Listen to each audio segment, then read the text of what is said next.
Buenas noches. ¿Se me escucha primero? ¿Se me escucha bien? Sí, sí, doctor, no hay problema, se lo escucho bien. Perfecto, a veces la virtualidad es un poco compleja, pero primero estoy muy agradecido con tu asociación, Edwin. Muchísimas gracias al Diario del Abogado y también con todos y con todas las presentes que estamos un día jueves a las 8 de la noche para hablar sobre un tema, digamos, que parte de la teoría del delito, pero es mucho más recurrente en la parte especial del derecho penal, que a diferencia de algunas otras figuras del derecho penal, seguramente que ha tenido menos desarrollo dogmático, pero curiosamente mucho más desarrollo jurisprudencial. Y digo curiosamente porque en la realidad, y si me dan paso para compartir, sí me parece que sí, ya, voy a compartir la pantalla. Em, y digo curiosamente más en la jurisprudencia porque en la realidad gran parte de los procesos penales no se llevan netamente, o en su gran mayoría, mejor dicho, por solamente un delito. Muchas veces la fiscalía impone dos o más delitos a un sujeto que habría cometido, en principio, el derecho penal, el delito, mejor dicho, ¿no? O, por ejemplo, ¿qué pasaría si puede si en algún momento de la investigación vienen a tallar cómplices, por ejemplo? ¿Existe concursos también para los cómplices si es que al autor se le imputan varios delitos? En principio, doctores y doctoras, creo que ese tema es muy importante porque se plasma bastante en la realidad, en la teoría se está desarrollando, pero creo que podríamos desarrollar un poco más dogmáticamente a través de algunos artículos especializados en temas de concursos de delito.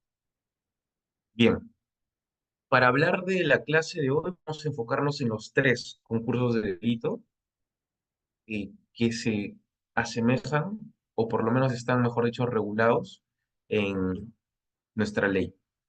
El concurso aparente de leyes, el concurso real de delitos y el concurso ideal de delitos. Espero que en esta hora y media me alcance tiempo, si no les voy a tener que quitar un poquito más, pero trataré de ser preciso con la hora. ¿Ustedes se imaginan y quiero conversar con ustedes, quiero hacerles algunas preguntas, si en algún momento alguno o alguna tiene alguna duda, por favor, interfiera para que yo pueda contestarle y quizá podamos incluso conversar un poco más y dialogar un poco más, porque de todos modos las ideas en un conversatorio como este son muy importantes. Pueden hacerlo por chat también si desean o levantando la manito, ¿no? Igual seguramente lo vamos a ver. Entonces quiero empezar con una pregunta.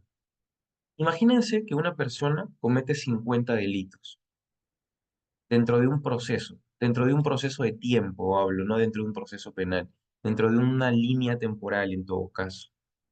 Comete 50 delitos. Mi pregunta es, doctores y doctoras, ¿ustedes consideran que debería haber 50 juicios, 50 procesos? ¿Qué consideran ustedes? Imagínense que el día de hoy la clase sale mal, espero que no sea así, y yo me molesto con Edwin, quien gustosamente me presentó, voy a su casa y lo acuchillo y lo mato. Después de eso me voy donde Robert Cabrera, después de eso me voy donde Marcela López, después de eso me voy donde Violeta Prado, y a cada uno y a cada una que me está escuchando, hoy los mato porque estoy molesto. Así, loquísimo. Y cumplo 50 veces el mismo delito. Más allá de que sea realmente o no eficaz o eficiente, ¿ustedes consideran que deberían hacerme 50 juicios distintos o no? O yo voy estafando a una persona, por ejemplo, estafo 120 veces. ¿Deberían hacerme 120 juicios? ¿Ustedes consideran que debería ser así, que no debería ser así? ¿Qué opinan ustedes? Doctor, más que todo sería el tema del delito último que se ha cometido, ¿no? O del delito más grave que se ha cometido. Y si el caso hay delitos graves, entonces se adjuntaría los delitos más graves nada más en el tema de la denuncia. Claro. ¿Qué quiere decir eso? Que hacer 120 juicios a una misma persona no resultaría tan eficaz, ¿no es cierto? ¿Y por qué, doctores? ¿Y por qué, doctoras? Todo esto tiene un porqué. Robert me dice real, no concurso real. ¿Y por qué?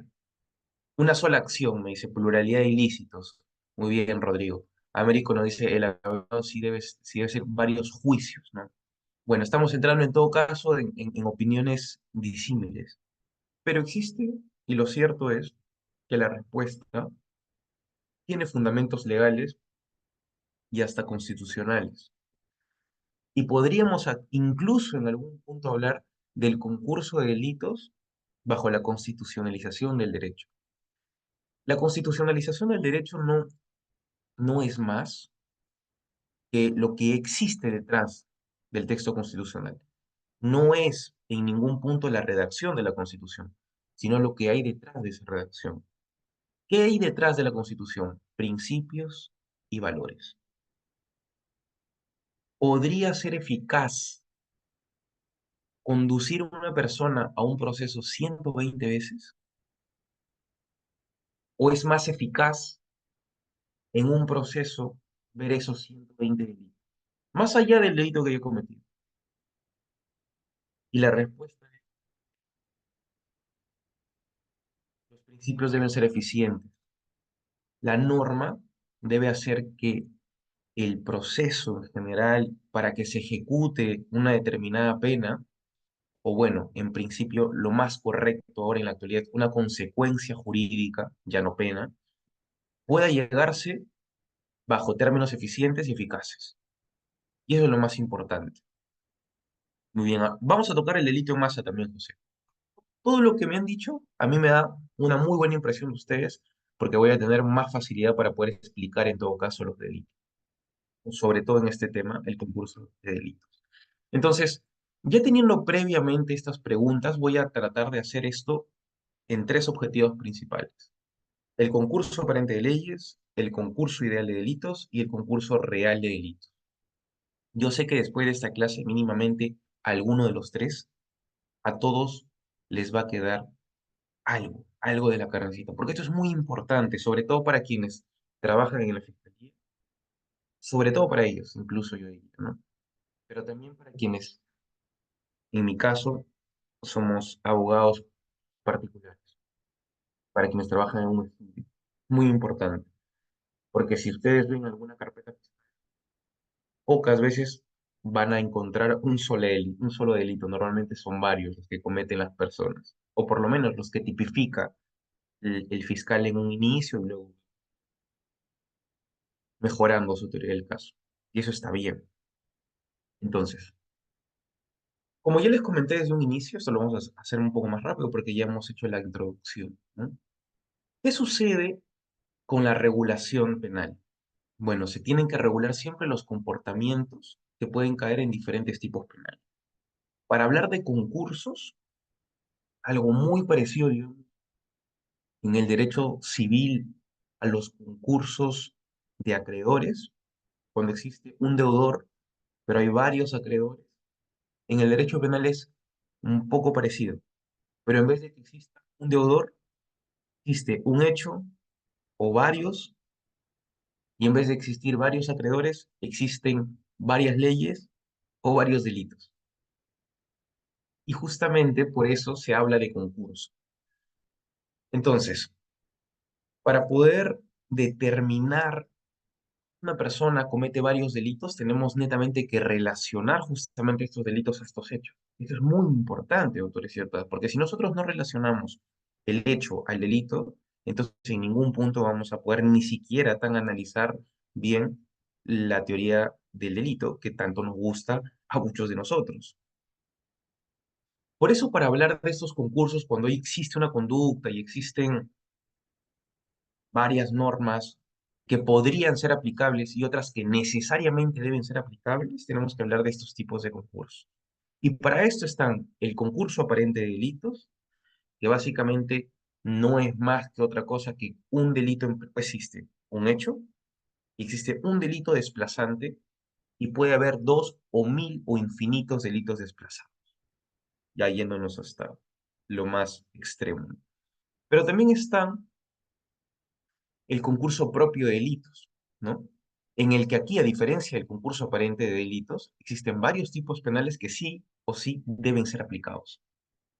Por tanto, no existe para nada un delito desplazado, ni tampoco un delito desplazante.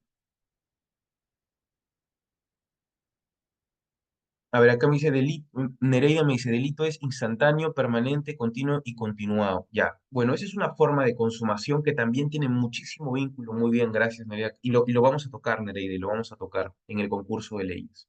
Y concurso, sobre todo, concurso propio de delito. Bien, continuamos. Entonces, ahora primero tenemos que hablar del concurso el concurso de leyes o concurso aparente de delitos. Y la doctrina es clarísima en explicar esto, por lo menos esto. Bien, miren esta pequeña gráfica que hice para ustedes. Por cierto, para quienes quieran estos PPTs, estas diapositivas, yo se las voy a compartir al final con muchísimo gusto. No hay ningún problema. Em, Cuando hablamos del concurso aparente de leyes, doctores y doctoras, colegas, se habla de que existe un hecho y puede existir una ley, otra ley y hasta otra ley quizá, o varias, pero en principio solo una es primigenia y al unísono aplicable, mientras las otras aparentemente podrían cumplir el objetivo y el beneficio que el tipo exige. Sin embargo, al ser solo una aplicable, las otras en concurso van a quedar totalmente desplazadas. Ese es el concurso aparente de leyes. ¿Por qué aparente? Porque aparentemente se podrían aplicar 3, 2, 4, 5, 10, aparentemente, pero realmente se tienen que desplazar esas 10 para poder aplicar una o dos o tres claramente, siempre y cuando esta una, esta dos y esta tres sean las únicas que puedan beneficiar al tipo delictivo al momento de analizar los hechos criminales. Entonces, no es que solamente exista una que desplace, puede haber dos o tres desplazantes, pero lo cierto es que va a haber muchas más desplazadas, porque solo se aplica una, pues aparentemente esas demás que son desplazadas podrían analizar el hecho, pero no tanto como la que realmente es primigenia y se debería de aplicar en el caso. Y vamos a ver ejemplos. Entonces, para hablar del concurso aparente de leyes o concurso aparente de delitos, yo preferiría decirle concurso aparente de delitos, no tanto de leyes, porque la ley tiene un sentido criminal un poco más grande que delito. Tenemos que señalar que existe la conducta del autor y esta abarca varios tipos penales, pero solo una es suficiente. Y cuando digo solo uno, hablo de un conjunto, no solo de un delito, porque en realidad puede haber dos que sean suficientes o tres que sean suficientes, pero va a existir más que son desplazadas, porque aparentemente también se podrían aplicar. ¿Saben cuál es un ejemplo muy, pero muy tocado en la dogmática? El parricidio. Les voy a poner un caso. Imagínense que un hijo, bueno, una persona en calidad de hijo, mata a su padre. Y la fiscalía, para poder imputar el hecho, primero en su calificación en el momento de poder hacer la investigación preliminar y luego formaliza, tipifica el hecho de que el hijo mata al padre con dos delitos. El primero, con parricidio y el segundo, con homicidio simple. Ya sabemos que el resultado es el mismo, ¿ah? Existe un cadáver. Mi pregunta es, doctores y doctoras, y acá quiero escucharlos o escucharlas, o leerlos o leerlas, ¿estaría bien la calificación del Ministerio Público hacia la persona que mató al papá? ¿Bastaría con una en todo caso? ¿O las dos están bien? ¿Ustedes qué opinan?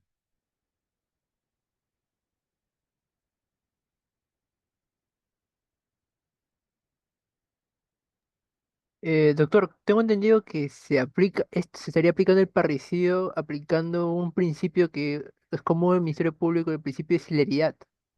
Es por ello que más allá de aplicarle dos penas, y entonces si le aplican dos penas, el proceso puede ser más largo, o el proceso es un poco más riguroso, sería conveniente para el Ministerio Público aplicar parricidio y hacer el proceso más corto y centrarse en lo esencial, en lo principal, porque el hijo es el que mató al padre.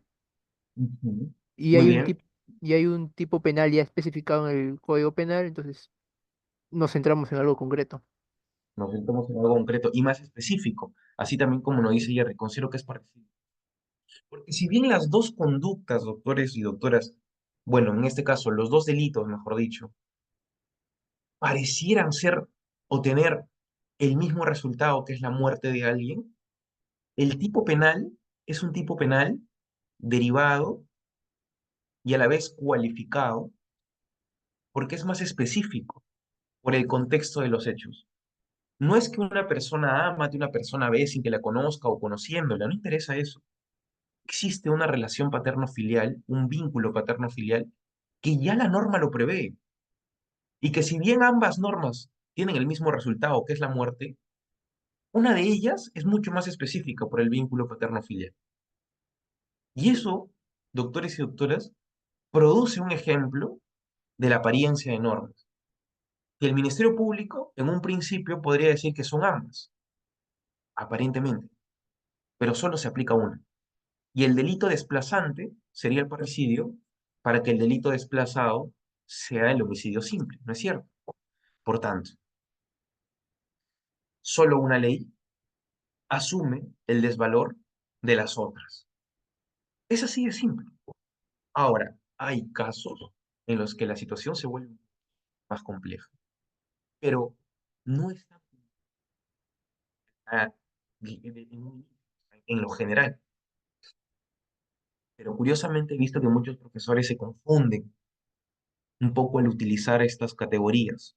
Pero si tenemos las bases fundamentales, no hay ningún problema. Les va a solucionar cualquier tipo de problema.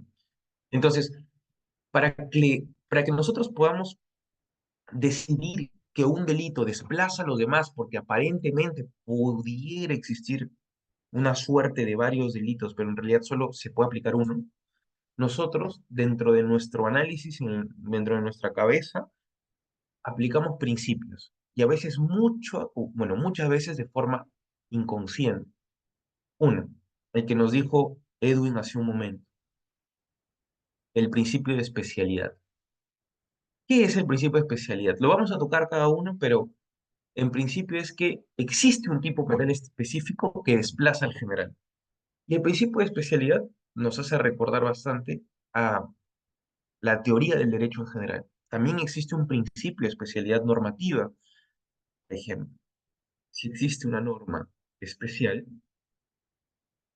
prima sobre la norma general. Un ejemplo que nos puede ayudar a entender esto, doctores y doctoras, es la ley de contrabando, es la ley de contrabando, que nos dice que en los delitos de contrabando, la tentativa no reduce prudencialmente. Pero si vamos al Código Penal, nos dice en la parte general que los delitos de tentativa sí reducen prudencialmente. En un inicio nosotros diríamos que hay contradicción de normas. Sí, posiblemente. De hecho, sería un buen artículo. No he visto algún artículo en internet que hable de eso. Bueno, buscándolo, si ustedes se animan, pueden ver la norma de contrabando y ven que la tentativa no reduce proporcionalmente la pena. Curioso. Y uno diría, oye, pero en el Código Penal dice una cosa, pero en la ley especial dice otra. ¿No sería inconstitucional la norma de contrabando? Puede ser una opción. Sin embargo, no podemos constitucionalidad porque la tentativa está regulada en el Código Penal. ¿Qué sería si el Código Penal tiene la misma ley? ¿Cierto? Una ley especial. Entonces, en delitos netamente de contrabando tendríamos que aplicar el principio de especialidad y el juez tendría que aplicar tranquilamente, no reducir la pena prudencialmente. Cosa distinta si hablamos de otros delitos. En cambio, los delitos de... Bueno, ese es el principio de especialidad. En cambio, el principio de subsidiariedad, que tiene mucha vinculación, ¿ah? Ojo, no es que cada uno esté separado, no, tienen vinculación. El tipo penal principal desplaza al subsidiario. existe una suerte de subsidiariedad de normas, ¿no? Y en el delito de, bueno, en el principio, mejor dicho, de consunción, que es uno de los principios, o digamos, el que más se ha estudiado cuando se habla de concurso de normas, y aparente sobre todo, es que el tipo penal engloba el desvalor que desplaza a otro segundo. Entonces, digamos, cada uno lo vamos a tocar, pero son netamente concurrentes, son netamente em, relacionados uno con el otro, siempre. Y muchas veces nosotros aplicamos este análisis sin ni siquiera tan saber qué es especialidad, subsidiariedad y consunción, pero por una sola razón, porque son principios, y al ser principios, tienen que estar incorporados desde la realidad, desde nuestro propio análisis. El fundamento dogmático para que nosotros podamos, no como tal regular el principio aparente de leyes, el principio de concurso aparente de leyes, porque si ustedes ven en el Código Penal como tal no está regulado, tenemos que dirigirnos netamente a la dogmática y a la jurisprudencia, es por tres razones principalmente. El primero es que el hecho de que nosotros creamos que exista una suerte de varios delitos aparentes, pero solo exista uno, puede fundamentarse en que ese es uno, desde un principio de identidad, porque uno es culpable de un hecho siempre y cuando sea responsable de lo que ha cometido. Otros dicen, no hay que verlo desde el principio de culpabilidad, hay que verlo desde el contenido del injusto, o sea, del tipo penal. ¿Qué quiere decir eso? Que a partir de la redacción y la interpretación de la norma, netamente solo una puede satisfacer el hecho. Solo una. Las otras aparentemente lo podrían hacer, pero es aparente. Otra explicación dogmática es que solo podemos escoger una frente a otras que aparentemente podrían subsumirse al hecho, porque no es, y acá bien también nos dijo Edwin, no tiene mucho sentido hacer una doble valoración cuando podríamos hacer solo una y más exacta. Y otros nos dicen que el fundamento dogmático de esta aplicación, de escoger solo una, es la vigencia de la norma defraudada. Una suerte de explicación fundamentada netamente jacobsiana, que nos dice que debemos determinar cuál es la formulación legal más exacta aplicable a la subsunción del hecho penal. Sea la opción que sea, colegas, existe un fundamento para poder estudiar el concurso aparente de normas o concurso aparente de ley. Por esa misma razón, tenemos que entender, como ya lo hemos tocado ahora, que se necesita es- estudiar los principios, ¿no? El de especialidad, por ejemplo. Como ya les comenté, la ley nos exige escoger el delito o la norma más específica frente a la más general. Hace un momento que el infanticidio desplaza al homicidio simple. El parricidio desplaza al homicidio simple. Algo más exacto, digamos. Em, el asesinato desplaza al homicidio simple en tanto y en cuanto las circunstancias agravantes nos puedan dar netamente un homicidio, pero con situaciones que puedan agravar la situación, ¿no? Cuando hablamos de la subsidiariedad, recordemos que hemos dicho que el tipo penal subsidiario se aplica solo si es que se abarca por otro tipo de mayor pena. Por ejemplo, los actos contra el pudor son subsidiarios de la violación sexual. Es que no se determinara en la investigación que existe una violación sexual, podría tranquilamente determinarse que existen delitos de actos contra el pudor, delitos de tocamientos indebidos. Otro ejemplo en la administración pública, ¿no? Si nosotros, y yo no estoy tan de acuerdo con eso, pero si nosotros no determináramos en la investigación, si es que fuésemos fiscales, que existe un delito de colusión, podríamos tranquilamente hablar de negociación incompatible. Si nosotros, digamos, no determináramos que existe un beneficio propio ante un delito de peculado, podríamos tranquilamente ver un delito de malversación de fondos. Normalmente le dicen algunos delitos residuales, ¿no? No estoy tan de acuerdo con eso. En la administración pública, los delitos residuales son tan importantes como, entre comillas, residuales son tan importantes como los delitos completos, por así decirlo, o no residuales, ¿no? Y en el principio de consunción, la pena de un delito engloba hechos concomitantes o posteriores, incluso anteriores al hecho, ¿no? Por ejemplo, cuando alguien hace falsos informes sociales, desplaza netamente la falsificación de documentos. O, por ejemplo, en, en la doctrina española le llaman delitos copenados, que son delitos que sí pueden ser aparentemente especificados, pero existe un delito más específico que tiene una pena mayor que subsume al otro. Este es el claro ejemplo del delito de violación sexual. Yo les pregunto algo, doctores y doctoras, a ver si me pueden ayudar con sus opiniones. Si se aplicase el delito de violación sexual, ¿se debería aplicar el delito de lesión, por ejemplo, de lesiones psicológicas, por ejemplo? Si una persona A comete el delito de violación contra una persona B, ¿se le debería aplicar también un delito de lesiones psicológicas? ¿Sí o no? ¿Qué opinan ustedes? ¿Qué consideran ustedes? Mm, sí, doctor, dependiendo más que todo el tema de la edad, sobre todo también de cómo ocurrió el acto de violación. Hay veces que por el tema de fue violento, en su mayoría son casos violentos, dejan una huella ahí en la persona afectada, pero es en caso de mujeres y, y eso es algo que afecta psicológicamente en su mente, porque no lo deja tranquilas. Es un miedo que les tiene persiguiendo todo el tiempo. De mi punto de vista, creo que sí debería aplicar.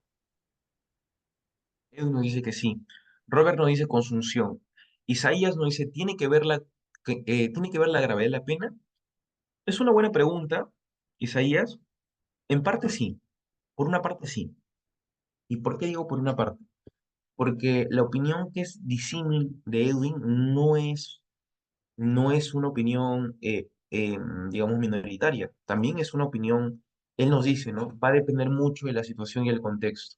Robert, en cambio, nos dice, es consunción de frente. Pero si nosotros interpretamos el delito de violación sexual, siempre se requiere violencia o amenaza, ¿no es cierto?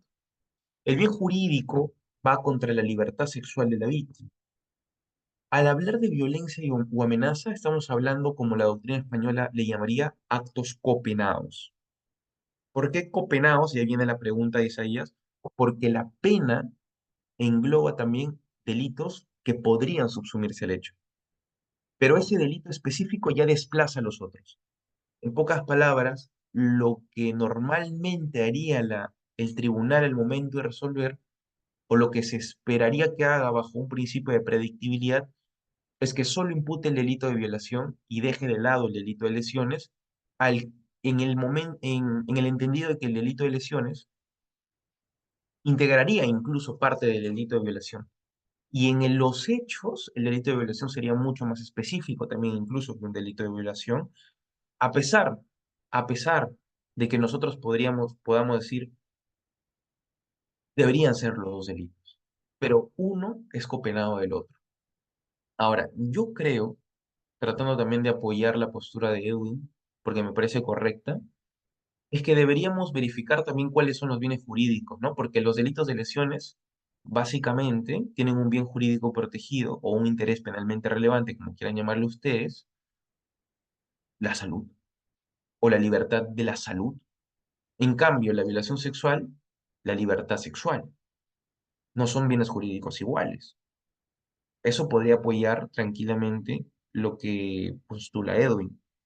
Pero en contraposición a ello, como lo postula Robert, podríamos decir que por más que haya bienes jurídicos distintos, uno de ellos, en este caso, que sería de lesiones, estaría subsumido frente al más específico, por la propia redacción y exigencia del tipo penal que sería el de violación sexual, por ejemplo. Y bueno, el principio de alternatividad que se da en algunos casos en el que el tipo penal con mayor pena se aplica en casos de tipos equivalentes. Esto en realidad no es más que otra cosa que se aplicaría en todo caso si es que existiera una suerte de concurso de leyes, la norma penal que tenga una pena mucho mayor, por un tema más también de desplazar a las, ¿no? Es muy parecido al concurso real, pero los más importantes, la especialidad, la subsidiariedad y la consunción. Entonces, ya terminando este punto, tenemos que referirnos a las consecuencias jurídicas. Se llama pena. La pena, lo más, bueno, la doctrina más autorizada, la doctrina contemporánea, está tratando de cambiar algunos términos. Ya no es pena con consecuencias jurídicas. La pena tiene un sentido muy moral, muy ético, menos valorativo jurídicamente, ¿no? Lo mismo en la teoría bipartita, ¿no? O sea, haciendo un paréntesis, el hecho es ya no culpable, sino el hecho es imputable personalmente, ¿no? Porque la culpabilidad tiene términos. En cambio, la imputación personal es valorativamente más normativa desde el punto de vista eh, objetivo, ¿no? Hablamos de una responsabilidad y del reproche que debe tener una persona, no tanto porque es culpable. O en vez de hablar de doble culpa, especificándonos en culpa, y en vez de culpa, hablar de imprudencia, porque la persona es negligente, digamos. La doctrina actual, contemporánea, ya está cambiando algunos términos que desde mi punto de vista hacen muchísima más seguridad en el momento de poder entender las categorías del delito de forma académica. Pero bien, para hablar de las consecuencias jurídicas, ya volviendo al tema del concurso aparente de normas, tenemos que entender que existen por lo menos dos maneras de poder entender esas consecuencias jurídicas, ¿no? Es que en el delito aparente de leyes, bueno, perdón, en el concurso aparente de leyes, el delito desplazante, que sería en principio el delito primigenio, va desde que desplaza a las otras, tiene netamente su aplicación normativa en el mismo tipo penal.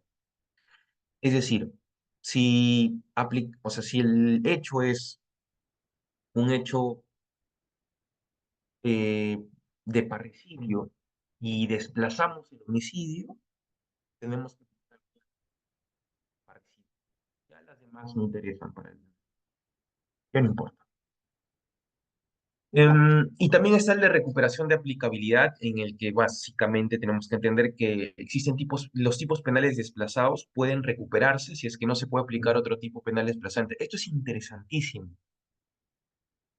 Alguno diría, esto vulnera el principio de legalidad. ¿Por qué? Porque imagínense que nosotros no podemos aplicar una pena, pero en el concurso de normas que estamos poniendo sí podemos aplicar alguna otra, que evidentemente es menor que la pena primigenia.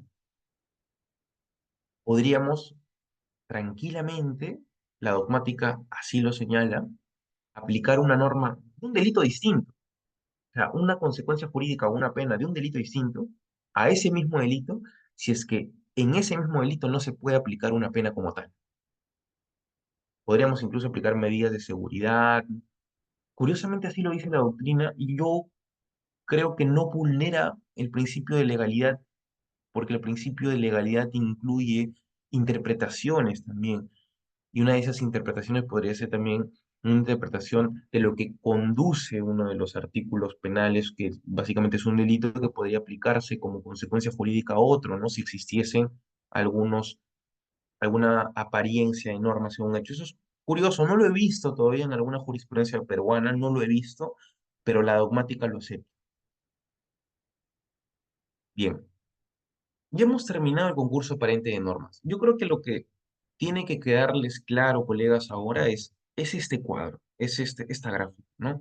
En el que existe un hecho, puede haber tres, cuatro, cinco normas aplicables, cinco delitos aplicables, aparentemente, pero solo uno se debería aplicar, porque aparentemente las demás, a pesar de que podrían aplicarse, por los principios que ya hemos tocado, especialidad, consunción, solo debería aplicarse uno. Y este uno va a ser un delito desplazante, porque va a desplazar a los demás. Valga la redundancia, los delitos desplazan. Qué fácil, ¿no? Ahora, vamos a tocar el segundo punto, importantísimo. Ahora vamos a hablar del concurso de delitos. Ya no el concurso aparente de normas, concurso de delitos. Y dentro del concurso de delitos vamos a tocar los dos más importantes, el artículo 48, si mal no me equivoco, y el artículo 51, si es que no me equivoco. Igual si me pueden corregir, les agradezco. 50, artículo 50. Bien, para hablar del concurso ideal de delitos, antes tenemos que hablar del concurso general de delitos. Y para esto, doctores y doctoras, yo quiero primero distinguir o diferenciar entre el concurso aparente de delitos que ya hemos estudiado de este concurso de delitos. ¿Qué diferencia uno del otro? Como ya sabemos, en el concurso de delitos, con- en el concurso aparente de leyes concurren varias normas, pero solo se aplica una. ¿Ya? Solo se aplica una, en el concurso aparente de delitos. Pero en el concurso de delitos, más allá de ser ideal o real, o si estuviéramos en España, medial también, en el concurso general de delitos, no aparente, sino concurso de delitos, existe un hecho o varios hechos, pero lo cierto es que también existen varios delitos, pero todos esos delitos deben aplicarse. A diferencia, ojo, del concurso aparente de normas, que puede haber varios delitos, pero solo se aplica uno. En el concurso de delitos hay varios delitos, pero todos se aplican, porque es importante que se apliquen, ya que si no se aplicasen, el estudio penal no estaría completamente subsumido al hecho, más allá de si sea uno o varios hechos. Eso lo vamos a tocar ahora. Pero en el concurso general de delitos, todos los delitos que entran en concurso se aplican, todos. Ahora, hay un debate doctrinal, doctores y doctoras, que para saber si el concurso de delitos está en la teoría del delito o está en la determinación de la pena. ¿Y por qué es importante esto? Porque existe una pregunta, y eso quiero preguntárselo a ustedes, porque me gustaría saber su opinión, ustedes que conocen bastante de la teoría del delito. Doctores y doctoras, ¿la pena es parte del delito? O en pocas palabras, ¿la pena es parte de la teoría del delito, mejor dicho? De nuevo repito, ¿ah? Quiero que me puedan responder.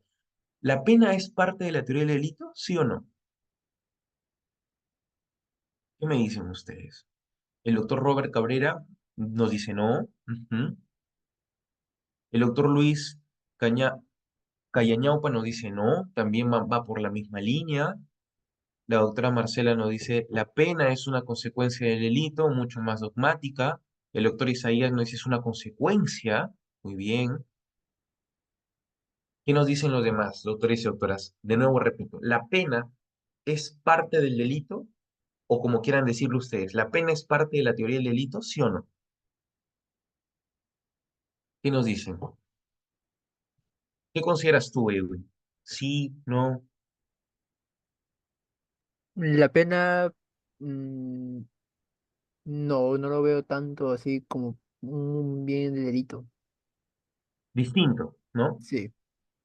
Vamos, en todo caso, todos, creo que al unísono, por lo menos lo que hemos respondido. Yo también coincido con ustedes, la pena no es parte del delito, pero curiosamente, seguro habrán escuchado, al doctor Américo nos dice, no, porque el delito se trata de encuadrar un hecho específico. Miren, todos vamos en la misma línea y los aplaudo y de verdad que estoy muy agradecido por haberme topado con ustedes, porque en algún momento yo he escuchado, y seguramente ustedes también, y hay algunas personas que dicen que la pena sí es parte de la teoría del delito.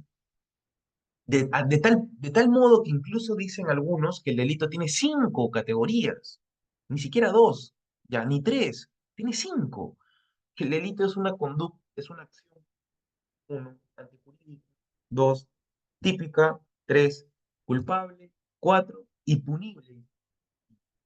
diciendo que la punibilidad es parte de la pena. Yo he escuchado a muchos profesores que salen, profesores y conferencistas.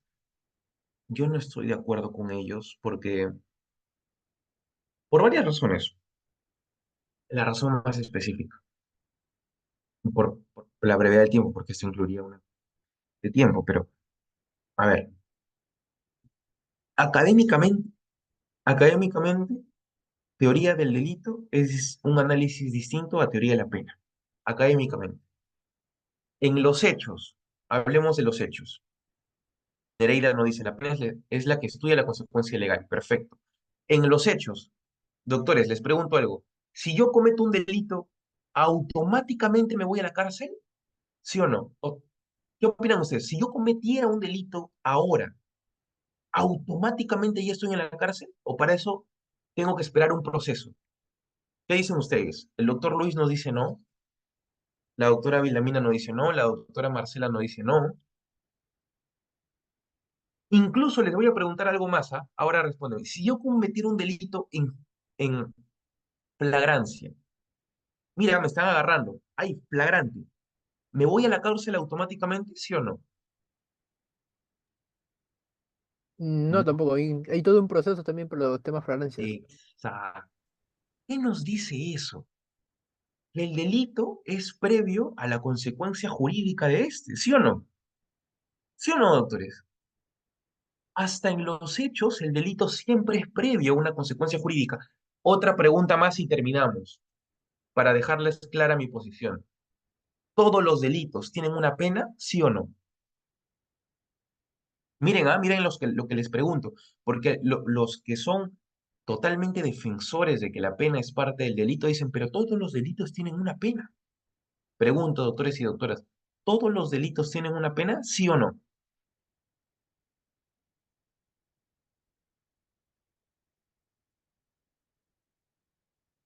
El doctor Luis nos dice no, la doctora Viladina lo dice no. Yo ahí difiero con ustedes. ¿Saben por qué? Miren, el doctor Américo nos dice creo que no. Miren esto. Todos los delitos tienen una pena, doctores. Si no, no habría una consecuencia jurídica. Eso es correcto. Todos los delitos tienen una pena. Ojo, pero no todos los delitos son punibles, que es distinto. Muy distinto. Y les voy a poner un ejemplo para volver al tema de concursos. Imagínense que un esposo se pelea con su esposa muy fuertemente y el esposo cansado agarra el carro de su esposa, agarra la televisión de su esposa, lo pone en el carro, agarra los anillos de su esposa porque dice, yo se lo he comprado, me voy a ir. Y agarrando más cosas de la esposa, se lo pone en el carro, se va con el carro y ese carro es de la esposa incluso. ¿Existe delito de hurto? ¿Sí o no? Vamos rápido, contestemos rápido. ¿Existiría delito de hurto? ¿Sí o no? ¿Se configuraría el delito? ¿Sí o no? Sí. Edwin nos dice sí, la doctora Villamina nos dice no, el doctor Isaías nos dice no, el doctor U- Américo nos dice no, Usted dijo nunca. que el esposo agarra todas las cosas de la esposa. Ujú, se lo lleva, ¿no? Ella es de la esposa. Está bien, Edwin? Es que justamente estas cosas no las tocan. Está bien tu respuesta, aunque quizá ahora dudes. Sí, Todos nos sí. han dicho no, No, pero es miren, que sí, el tema es que ahí me hizo dudar cuando dijo agarró las cosas de la esposa. Como que ahí la agarré y dije, ahí no, la no, pensé. está bien. Miren, doctores, aquí el truco. ¿Se configura el delito de hurto? Claro que sí, claro que sí. Se configura el delito de hurto. Pero ese hurto no es punible, es distinto. Por tanto, ese delito de hurto no va a tener una pena. ¿Cómo se llama esa categoría? En, eh, quiero que me den la última palabra. Empieza con excusa. ¿Cuál es la última palabra? ¿Excusa? ¿Qué? Causa de exculpación no es. No, no, no, no, eso no es, eso no es. Excusa. Sí es. Robert, discúlpeme, sí es. ¿Pero cómo se llama? ¿Excusa? Muy bien, Robert. Ya has dado la genérica, pero Isaías y Vidalino no dice absolutoria. Perfecto. Perfecto. Se configura, claro que sí, es un hecho que tiene tranquilamente la configuración del tipo penal, pero no es punible. Por tanto, no todos los delitos, de acuerdo al contexto, son punibles, o en pocas palabras, todos los delitos tienen pena, pero no todos los delitos son punibles. Va a depender mucho el contexto, ¿correcto? Por eso yo considero que cuando hablamos de concursos de delitos, tenemos que ubicarnos no tanto en la punibilidad de estos, sino más en el injusto de estos, en la razón de ser de cuál es el que se debe imputar, para luego recién verificar la pena. Pero aún así existe un debate doctrinal, aunque no lo crean. Algunos seguramente van a escuchar a varios que van a decir que la teoría del delito sí tiene la punibilidad como categoría, pero no es así. O sea, si vemos las cosas dogmáticamente, la consecuencia jurídica, que ni siquiera es pena, como tal la palabra correcta, las palabras correctas son consecuencias jurídicas, netamente se van a aplicar en un análisis posterior. Roxin nos dice que por contrapartida, ¿ya? Cuando hay un concurso de delitos, cuando hay varios delitos y una persona realiza varios tipos penales, tenemos que diferenciarlos en concursos ideales y concursos reales. Ya en España, como les dije, hay una categoría más, concursos mediales. Eso no lo vamos a ver ahora. No aplica para Perú. ¿Y qué nos dice? Nos dice que las clases de concurso, como ya les dije, se diferencian en dos, ¿no? ¿Cuándo es ideal y cuándo es real? Es ideal cuando un hecho, uno, aquí sí no hay dos, no, solo uno, un hecho. Y va a depender cómo ustedes en su cabeza, al analizar los hechos, dividan momentos. Un hecho o un momento abarca varias disposiciones penales, varias.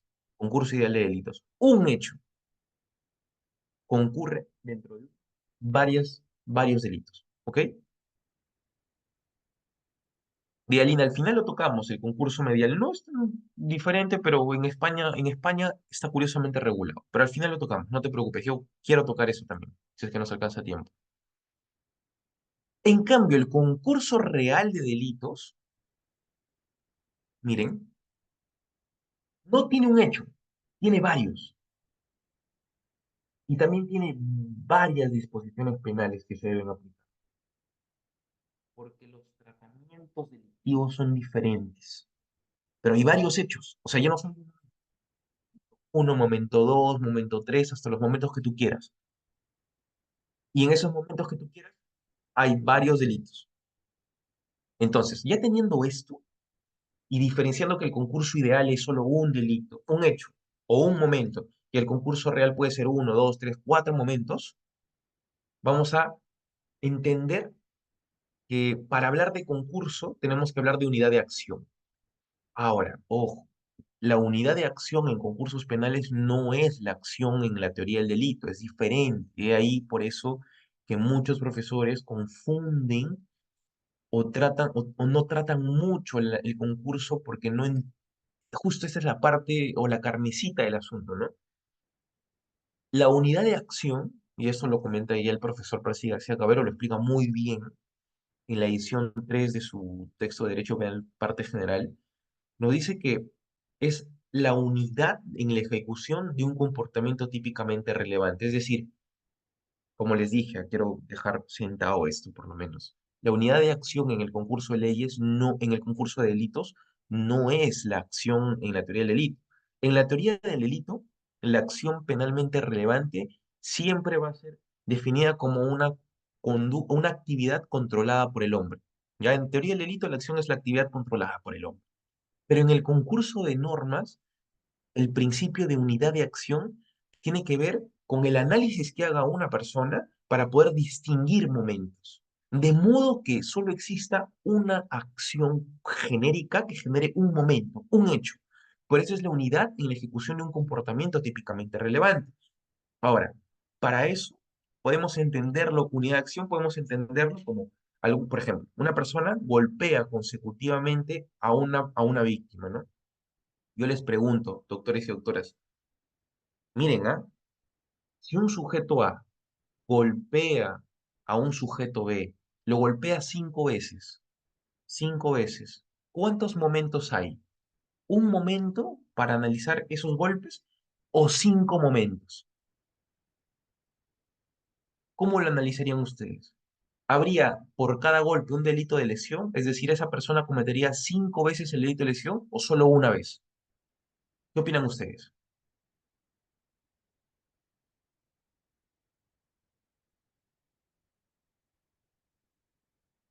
A ver, ¿qué nos dicen? Una vez nos dice Vilmanida, una vez. Luis nos dice una vez. Muy bien, claro que sí. Si un sujeto A golpea 8 veces a un sujeto B, no vamos a analizar este hecho como en 8 momentos, ¿no? Basta con uno. Esa es la unidad de acción. El análisis que hace cada uno en su mente para poder generar o subsumir un hecho, o bueno, una conducta a un hecho, a un momento, o posiblemente a dos, o a tres, o a cuatro, o a infinitos, ¿no? El mismo caso se da cuando una persona, un sujeto está saliendo, por ejemplo, de Totus o de algún centro comercial, y en el momento en el que pasa por el estacionamiento, raya con un clavo varias filas de autos. Lo raya. Y raya 8 autos. ¿Comete el delito de daños 8 veces o solo uno? ¿Qué opinan ustedes? Es ahí un poco más complicado, ¿no? La doctora Vilmanía lo dice solo una vez. ¿Quién más?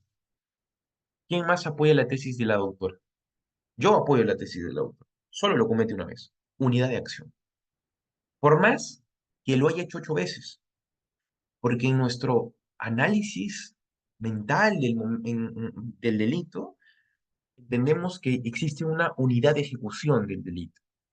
Unidad de ejecución del delito. No porque yo golpee a alguien 8 veces voy a estar en 8 procesos del mismo delito 8 veces. No, no, no es así.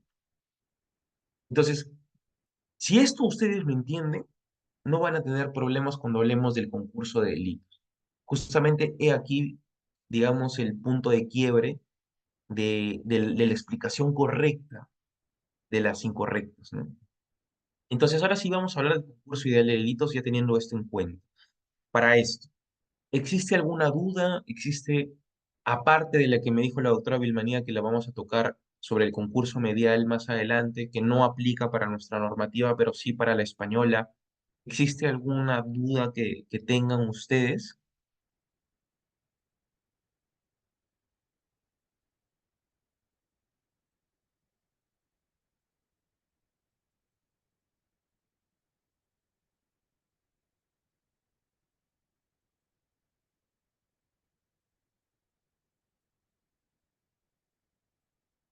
No me dicen, no hay ninguna, ¿no?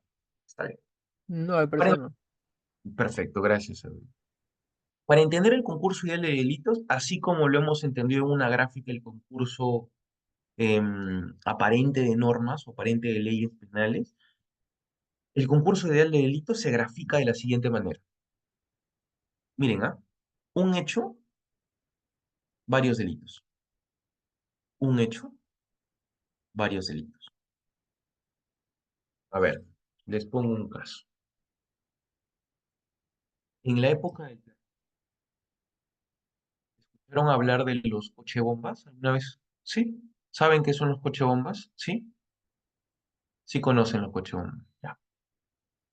Los cochebombas, doctores y doctoras, sí, perfecto, muchas gracias, bienvenida.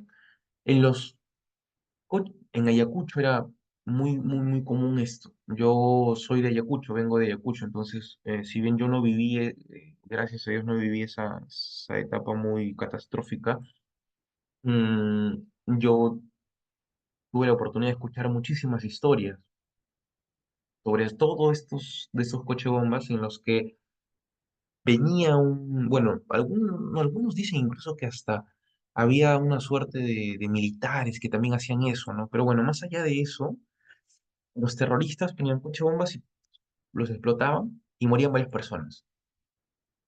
Ese terrorista explotó el coche bomba, no solo mata personas, también derrumbó casas, también lesionó personas. O sea, no solo les mató, había otras que quedaron vivas por suerte, pero lesionadas. Otra gente quedó sin casa, otra gente quedó sin carro, a la redonda, ¿no? Mi pregunta es, ahí, doctores y doctoras, ¿existe un hecho? Primera pregunta, ¿un hecho o varios hechos? ¿Ustedes qué consideran?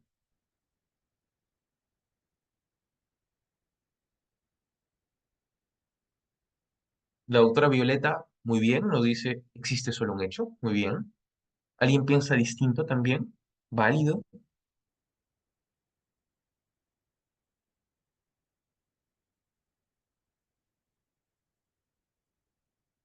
Un hecho, varias consecuencias. La doctora Marcela. El doctor José nos dice un hecho, pero varios tipos penales independientes.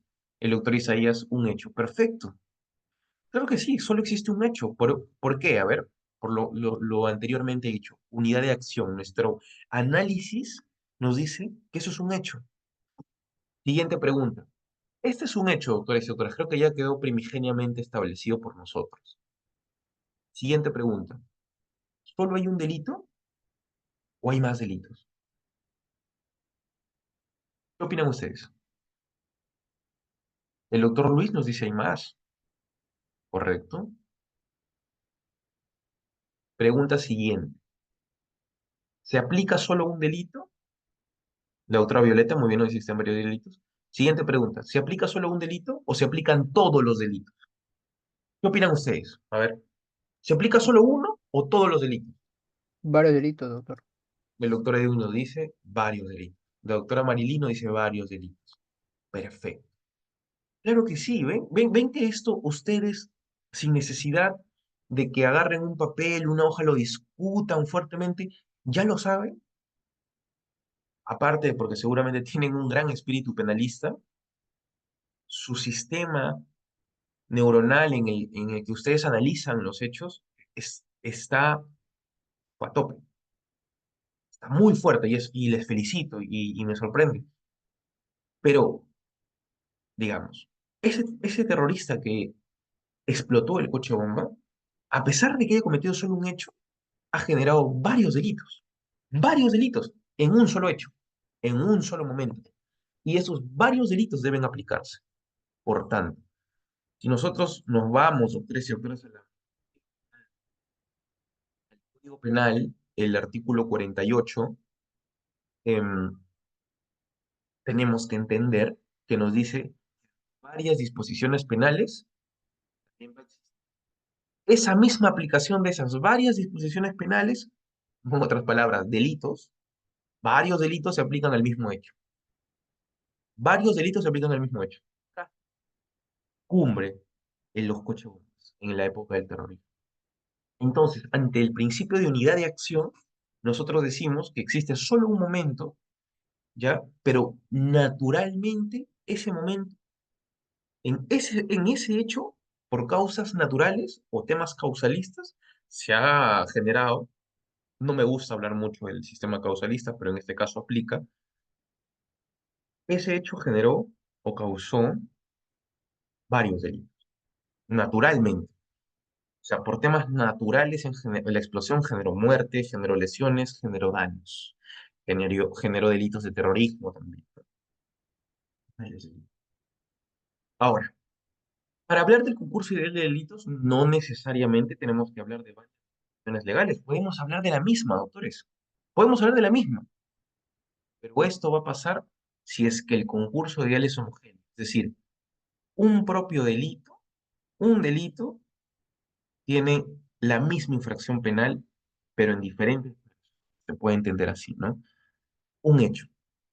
Y también el mismo hecho, si es que es heterogéneo, que es el caso que acabamos de tocar, el terrorismo, tiene varias infracciones, bueno, varios. Bien. Las formas de manifestación de del concurso ideal se puede dar por varias identidades, ¿ya? Puede haber una identidad completa. ¿Cómo es esto? Bueno, diversos tipos penales concurren de manera completa, o sea, se completa absolutamente todos los tipos, todo lo que requiere el tipo penal. Homicidio se cumple, lesiones se cumple en una misma acción. El caso como les dije, el caso del coche bomba, ¿ya? O, por ejemplo, vender bienes ajenos recibidos para distribución gratuita. O sea, quien vende bienes ajenos, pero estos bienes que son ajenos, no son a la persona particular, tienen como motivo, como finalidad una distribución gratuita, la persona los vende y tiene el conocimiento de que los está vendiendo. Bueno, ¿qué pasa? En principio, realiza un delito de estelionato tranquilamente, pero también la venta ilegal de mercancía. En un hecho cometiste dos delitos. No cometiste un delito completo y parcialmente. Sí, los dos. A diferencia de lo que acabo de decir hace un momento, como la identidad parcial, en las que existen conductas típicas, pero son parcialmente aplicables.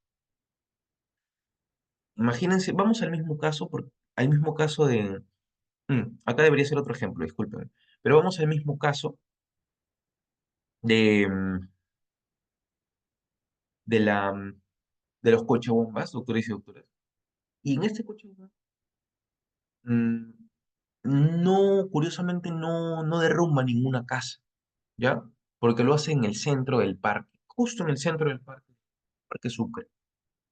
Y esta explosión a la redonda no llega a dañar las casas que concurren en el parque, ¿no? Bueno, mi pregunta es, ¿podría haber ahí tentativa de daños? ¿Sí o no? ¿Qué opinan ustedes?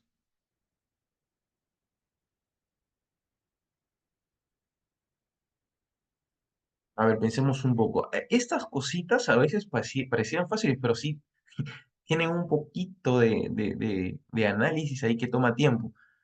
Pero imagínense que no derrumba ninguna casa esa explosión. ¿Podríamos decir que hay tentativa de daños? O sea, sí ha matado gente, sí ha lesionado gente, pero no ha derrumbado ninguna casa. ¿Podría haber tentativa de daños, sí o no?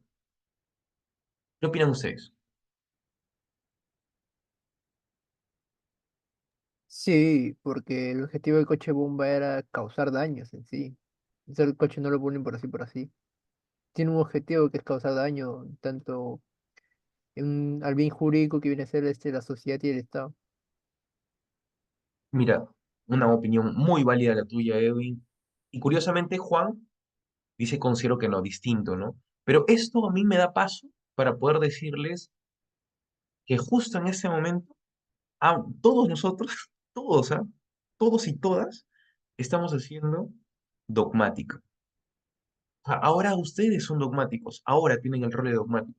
La dogmática no solo se hace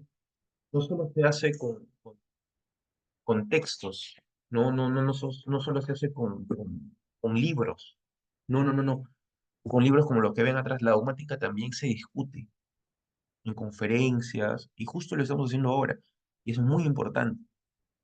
Algunos dicen que no, algunos dicen que sí. Eso en principio va a depender del fiscal, pero imaginemos que dijera el fiscal que sí, que hubo tentativa de daños. También se podría aplicar un concurso ideal de delitos.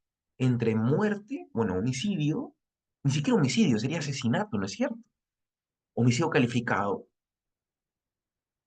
lesiones y tentativa de daños. Pero para quienes no, como el doctor Juan Daniel Cabeza Sáenz, digamos, para él solo habría en todo caso homicidio calificado y lesiones. Y ya no habría tentativa de daños. Pero sea cual sea la situación, doctores y doctoras, podría haber incluso identidades parciales. Ahora, la doctrina alemana trata de poner una identidad de vinculación, curiosamente, mm, digamos, creo que se pronuncia Verklammerung, profesor alemán. Él dice que existe una identidad de vinculación más, que puede generar un concurso ideal de delitos. Miren, el caso del profesor Verklammerung, es curioso, porque a mí me generó bastante dificultad de entenderlo, pero con el ejemplo se entiende más rápido. Verklammerung nos dice, dos acciones independientes que no tienen nada que ver, también pueden ser vinculadas y generar un concurso ideal de delito por una tercera conducta. Y nos da el ejemplo, ¿no? un sujeto A, imagínense, total mentiroso, ¿no? Mentiroso, mentiroso, y, saca su título en Azángaro, ¿ya? Saca su título en Azángaro, de médico y de abogado, de los dos, ¿ah? Y tiene su oficina, y en su misma oficina tiene carpetas fiscales, expedientes judiciales, pero también tiene una camilla para poder atender a sus clientes, ¿ya? Por la mañana abogado, por la tarde médico. Y la gente va, pues, ¿no? Pase su minutita, sus contratos, así él dice, ¿no? Contratos al paso. Este tipo está cometiendo, uno, delito de falsificación de documentos, ¿sí o no? ¿Sí o no? ¿Dónde? En Azángaro. Falsificó un título. Pero también está cometiendo el delito de estafa, ¿sí o no? Al momento de contactar a estos clientes y darles un servicio que no es, engañándolos y generándose un provecho patrimonial por propio, ¿sí o no? ¿Qué me dicen ustedes? Si a ti te atiende un médico que no es médico, ¿te estafa? Sí, la doctora Violeta nos dice que sí, sí. Pero ambos delitos son independientes. Uno falsifica, él en un momento falsifica y en otro momento estafa. No es que en el mismo momento falsifica, pero el ejercicio ilegal de la profesión los vincula en un solo momento. No porque falsificó, sino porque en el momento en que también utiliza la como falsificación de documentos. Y esta vinculación que hace el delito de ejercicio ilegal de la profesión genera un concurso ideal de delitos. Miren así como es, o sea, lo que dice el profesor Berklameru se aplica en el Perú. Se aplica. Digamos, doctores y doctoras, curiosamente, la doctrina peruana no lo ha tomado en cuenta, pero podría ser efectivamente plausible. Tranquilamente plausible, doctores. No habría ningún problema. Ahora, ya la situación de concurso se nos parece un poquito compleja, no es tan fácil, pero si lo vemos en casos, existen delitos que pueden concatenar a otros que son independientes sin ese delito propio, sin ese delito medio. Curioso, ¿no? Sí se puede también. Ahora, veamos las consecuencias jurídicas o las mal llamadas penas. Nosotros nos vamos al artículo 48 y ya está regulado el- el concurso ideal de delitos, ¿no? Y nos dice el concurso ideal que se debe aplicar la pena hasta el máximo de la más grave, ¿ya? Y se puede incrementar hasta una cuarta parte. Siempre que vean doctores y doctoras, pues es una recomendación que yo les doy, el Código Penal, si es que no lo tienen en físico, yo diría que ahora no conviene tenerlo en físico porque está viendo bastantes modificaciones. Entren siempre al SPIG, ya no entren a otra norma. El SPIG siempre es actualizado. Y si van a comprar uno, compren ya bueno, los más actuales, porque seguramente va a haber delitos cambiados y la parte general también, como por ejemplo la legítima defensa que han hecho un mamarracho, pero está ahí, ¿no? El artículo 48 nos dice que ante el concurso ideal de delitos, se aplica la pena máxima, pero se puede incrementar hasta la cuarta parte, ¿ya? Se podría aplicar hasta la cuarta parte, pero no superando los 35 años. ¿Ya? Nunca se supera los 35 años. Nunca, salvo la cadena perpetua, pero incluso hasta en cadena perpetua hay revisión cada 35 años, digamos. Ahora, existe un principio de asperación. El profesor también Percy García Cabero lo especifica de una manera muy dinámica y nos dice que la asperación es o sea, la fundamentación de la pena de que un hecho tenga varios delitos se da porque se impone una pena más severa y esta pena más severa ya está prevista como el delito más grave. Em, por ejemplo, a ver, imagínense que en un hecho una persona, en el mismo delito del coche bomba, doctores y doctoras, el delito de asesinato le dan 25 años. En el delito de daños le dan 12 años. No sé si se puede, no he visto la pena en un delito de años. En el delito de lesiones le dan 7 años, bajo esta explicación de que se aplica la más grave. ¿Cuánta pena tendría esta persona?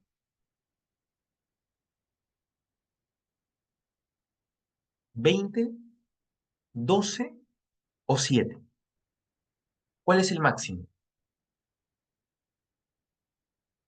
¿20, 12 o 7?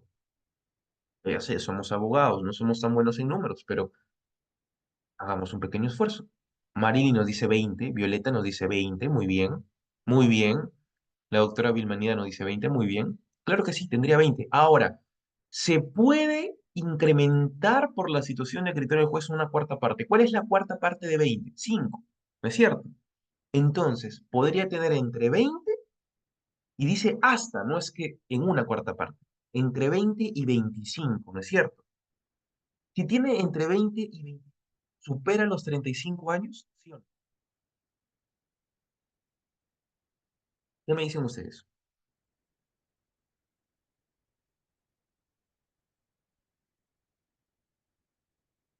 Si esta persona tuviese entre 20 y 25, ¿supera los 35? No, no, es evidente, es una pregunta muy, ¿no? Muy bien, la otra Violeta, la otra Vilmina, Vilmanía dice, no, muy bien, es una pregunta muy simple, muy sencillita. No, pero justamente la consecuencia jurídica de aplicar un hecho que tenga varios delitos es que la imposición es la pena más grave y se podría, de acuerdo a la situación, aplicar la consecuencia, o sea, de la situación y el contexto, aplicar una pena más, sumándola más un cuarto de esa pena. Claro, siempre y cuando no superen los 35 años. Una curiosidad aquí también es que en el principio existe también un principio de combinación, ¿ah? Esto lo hace el juez, ya no lo hacemos nosotros los abogados, ni lo hace la fiscalía. Bueno, la fiscalía lo pide, ¿no? Pero esto curiosamente lo hace el juez, porque dicen, el principio de combinación es la aplicación de las penas accesorias y medidas de seguridad de los delitos absorbidos. Esto es muy, pero muy importante, porque el juez, si bien te puede aplicar 25 años de cárcel, y dentro del delito más grave no existe una medida de seguridad, no existe una medida de seguridad como, por ejemplo, llevarte a algún nosocomio, quizá, ¿no? O darte ya no una medida de seguridad, otro tipo de pena, como por ejemplo inhabilitarte tantos años, como el delito de asesinato, me parece en el homicidio calificado no existen esos delitos, ni una medida de seguridad, pero en otro delito, si existiera, el juez puede aplicar la pena más grave del delito de asesinato, más las otras penas accesorias de esos delitos que ya no van a tener esa consecuencia jurídica. Miren lo que digo, ¿ah? El juez tiene todo ese ámbito de discreción, más grave el delito, sino también las medidas de seguridad y los otros ruidos. Ojo, también puede ser. Y para nada habría una vulneración al no impeius, no in maius, no, no reformatio impeius, o sea, no reforma en peor, no podría existir eso para el imputado porque se permite hacer eso. O sea, el imputado no podría decir, oye, me estás poniendo dos penas distintas. No, no, no, no, no, no. Literal, está literalmente el Código Penal dice que se puede aplicar una pena accesoria distinta al propio tipo penal. Eso es interesante. Bueno, ya hemos tocado todos estos principios, así que lo vamos a tocar más rapidito, ¿no? Para ir al concurso real. En el proceso de la determinación de la pena, ya sabemos que se utiliza el marco del tipo penal más grave, ¿no? Y esto está netamente en el artículo 48. Y si nosotros quisiéramos incrementarlo, podríamos incrementarlo hasta un cuarto. ¿Ya? Y esto podríamos interpretarlo viendo las agravantes genéricas que están en el artículo 46, por ejemplo. Imagínense que la persona es funcionario público. La persona es un funcionario y esto aplica como una agravante genérica, podría estar dentro de la ampliación del cuarto de pena mayor al marco de pena máxima, ¿no? Ya esto ya es netamente teoría de la pena, ¿no? Teoría de la sanción penal. Bien. En el principio de combinación está el efecto oclusivo. ¿Qué es el efecto oclusivo? Tiene un nombre quizá difícil, pero no es tan complicado. Es que miren, ¿ah? Si existe alguna, alguna medida de seguridad o alguna otro tipo de pena, como por ejemplo la pena de multa o la pena de actividades comunitarias, actividades comunitarias o inhabilitación, ese marco penal mínimo, que desde el inicio sería pues una pena privativa de libertad, tiene que ser siempre del delito más grave, siempre del delito más grave, ¿no? Y como ya les dije, también está esa combinación de consecuencias jurídicas. Uno puede asumir una pena del delito más grave, pero también agregar otra. Bien, terminamos. Esto de acá es, digamos, algo que le correspondería más al juez, pero se aplica bastante, ojo. Y también está el concurso real de delitos. El concurso real de delitos, doctores, doctoras, colegas en general, se grafica de la siguiente manera. Ya no solo hay un hecho, hay varios hechos. Y cada hecho puede tener un delito. Digo, puede, ojo, puede, pero puede haber un concurso real de delitos, pero dentro de un hecho uno, por ejemplo, este hecho uno puede haber un concurso ideal. O sea, este hecho puede tener tres delitos, un solo hecho. Y este hecho uno y este hecho tres otros delitos, ¿no? Pero bueno, en principio se grafica de manera muy sencilla en el que existen varios hechos y varios delitos. Y para hablar de esto tenemos que decir básicamente que como hay varios hechos y varios delitos, se definiría de la siguiente manera. El concurso real de delitos es la pluralidad de acciones que configuran pluralidad de delitos o varios delitos. No hay ningún problema por eso. Y lo curioso de esto, y lo curioso de esto es que el autor ya no lo comete en un solo momento, lo comete en varios momentos. Claro, eso sí, dentro de un tiempo, dentro de una línea temporal determinada, ¿no? Siempre es necesario tener las fechas, en todo momento. Y la regulación procesal nos dice que en un juicio, solo basta un juicio para poder analizar, para poder sancionar a esta persona de la pluralidad de acciones y pluralidad de delitos que tenga. Entonces,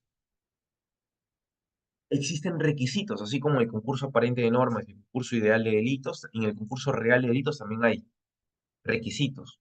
Uno de los tres requisitos es pluralidad de acciones, pluralidad de delitos independientes, unidad de autor. Eso lo vamos a ver en breve. ¿Ya? Y lo mismo, ¿ah? Puede haber varios hechos y varios delitos que repiten el mismo delito o que sean distintos, que los delitos sean distintos, ¿no? Ojo, también puede haber un concurso real de faltas, ¿ah? Porque el Código Penal... ¿Cuántos libros tiene el Código Penal? ¿Uno, dos o tres? A ver, doctores, vamos a rememorar, vamos a recordar. Cultura general del derecho penal. ¿Cuántos libros tiene el Código Penal? ¿Uno, dos o tres?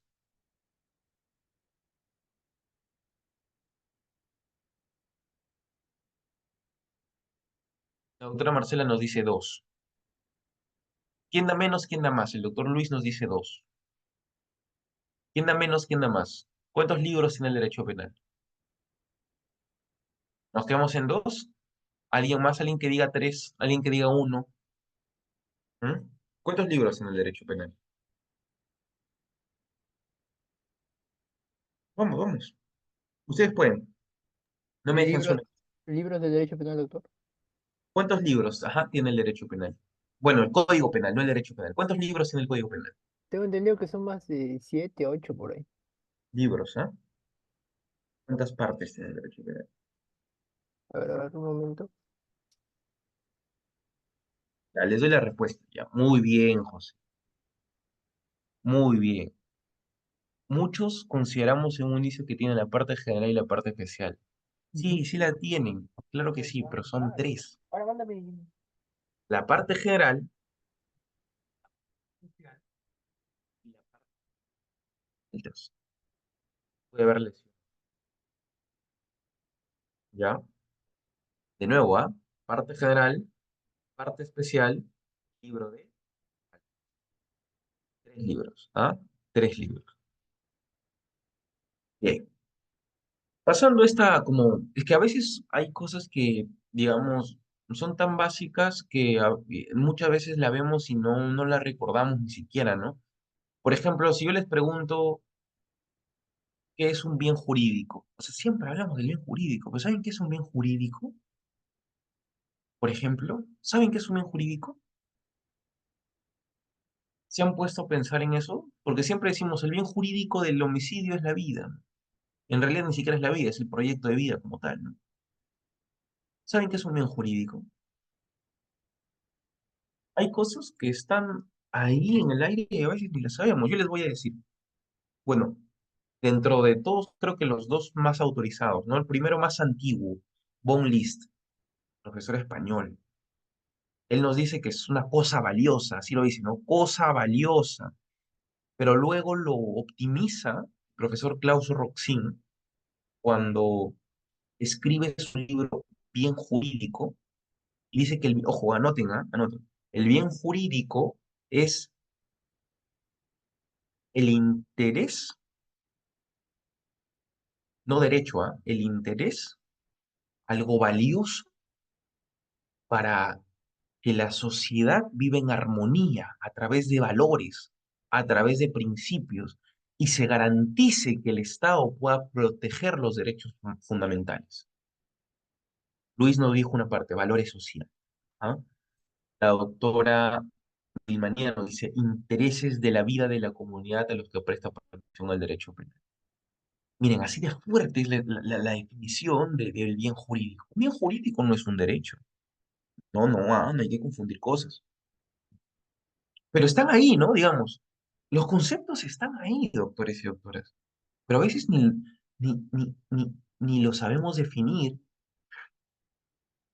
y eso nos da a pensar mucho, ¿no? Pero está muy bien, porque hay cosas a veces que son tan evidentes que son imperceptibles a la vista, ¿no? Y eso que son evidentes, pero son imperceptibles a la vista. Bien, entonces, también hay tres libros, ¿no? Parte general, parte especial y faltas. Bien, la consecuencia del, que, bueno, no delito real de delitos es, a diferencia del de aparente, que se aplica solo uno, a diferencia del de ideal, que se aplica el más grave, es que en el concurso real de delitos se suman, se suman las penas, pero existe un criterio, dos criterios.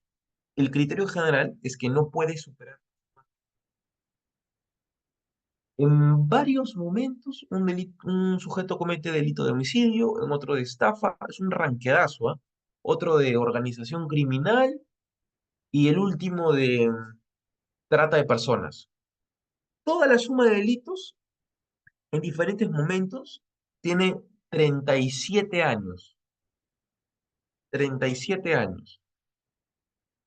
El juez puede ponerle 37 años o cuánto le pondría, doctores y doctoras. Un sujeto comete 7 delitos, ¿no? Y la suma de estos 7 delitos suma 37 años. ¿Cuánto tiempo debería ir a la cárcel este sujeto? ¿37 años? Muy bien, la doctora Vilmanida nos dice 35 años. Perfecto.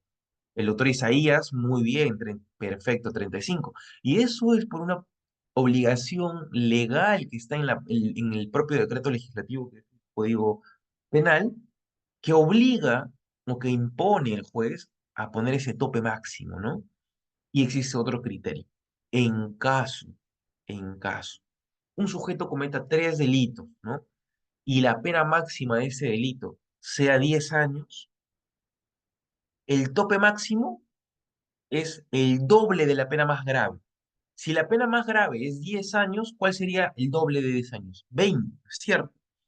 Estos tres delitos sumados tienen 27 años. ¿Cuánto tiempo se iría a la cárcel este sujeto? ¿27 años o 20 años? Ojo, estos 27 están dentro de los 35, pero la pena máxima es 10 años. El doble es 20. ¿Cuánto tiempo iría? 27, 20. La doctora Vilmanía dice 27, ¿no? Dice. Miren, de nuevo les doy la pregunta. Hoy es matemáticas y a veces nos vuela la cabeza a nosotros los penalistas, abogados en general, ¿no? Son tres delitos. El delito con la pena más grave tiene 10 años. Por regla, máximo le podemos poner el doble de la pena más grave, que sería 10 años. ¿Cuál es el doble de 10? 20. Pero la suma de estos tres delitos es 27. ¿Cuánto tiempo se irá a la cárcel el sujeto? ¿20 años al ser el doble de la pena más grave o 27 al ser la acumulación de estos tres delitos? ¿Qué dicen ustedes?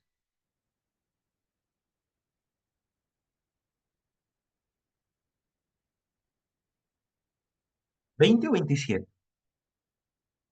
El doctor Luis, 20 nos dice. Doctora Vilmanía, ¿usted queda con 27 o considera que serían 20? 20, doctor. Considero que serían 20, doctor. Sí, pues, de inverte. Claro, el doctor Luis nos dice, ¿no? La doctora Violeta nos dice 20. Correcto. A pesar de que 20 está dentro de 35, porque hay dos situaciones. O máximo tienes 35 años cuando el doble supera los 35, o máximo doble de la pena más grave, por más que esté así. Es, no es tan difícil. Claro, nos mata un poquito la cabeza. Al inicio es difícil, pero ya después ustedes van sumando, van restando. Y si meten a la cárcel a una persona, si son jueces, bueno, pues un año más, 2 años menos, igual. No es así tanto, ¿no? Pero, bien. Lo curioso es que esta consecuencia jurídica, doctores y doctoras, de los delitos que tienen un concurso real, recién aparecieron en la reforma del 2006. Son recientes, hace casi un poquito más de una década pasadita nomás. Ya no se hace mucho, no se hace mucho, 2006. Recién ahí se dice, no, las penas para varios hechos que tengan varios delitos se van a sumar, se van a acumular. Antes no era así, ojo. Ahora, para determinar esta pena, porque más que todo cuando hay concursos de delitos, el problema es la pena, es que tenemos que establecer la pena concreta, ojo, del delito más grave, ¿no? Eso no es tan difícil, pero no tenemos que superar los límites sumándolo, ¿no? Eso ya lo hemos visto, ¿no? Ahora, si existiesen penas concurrentes, ojo penas concurrentes, ¿saben qué es una pena concurrente? Eso ya está más en teoría de la pena. Seguramente que sí lo saben, lo conocen. Una pena concurrente se da cuando hay un delito que no solamente tiene la necesidad de aplicar una pena, sino, ojo, se aplican dos penas. Por ejemplo, pena privativa de la libertad y también inhabilitación. Los delitos contra la administración pública. Imagínense que un sujeto comete el delito de peculado. Se va 15 años a la cárcel, por ejemplo. 15 años a la cárcel. Me parece que el delito de peculado también lo inhabilita.